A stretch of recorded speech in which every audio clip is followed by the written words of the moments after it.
নামাজের এহতেমাম গুরুত্ব যার মধ্যে আছে, আল্লাহ কোরআনে বলেন সে সার্থক উত্তরসূরি, সে সার্থক জেনারেশন।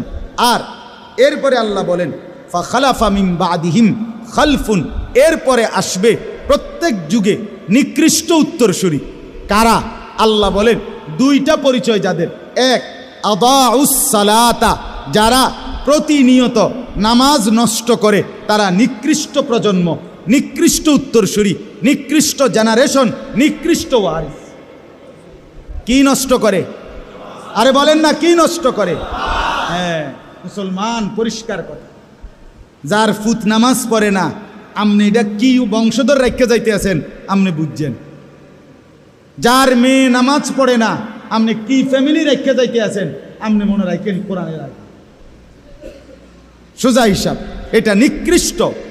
আল্লাহ কোরআনে বলছে এটা মন্দ উত্তরসূরি, এটা নিকৃষ্ট উত্তরসূরি। আদাউস সালাত, এক নাম্বার যে নামাজ নষ্ট করে। দুই নাম্বার ওয়াত্তাবাউশ শাহওয়াত, যে সব কাজে নিজের মনের চাহিদা, নিজের খেয়াল খুশির অনুসরণ করে। আমার মনে যা চায়, আমার মনে যা চায়।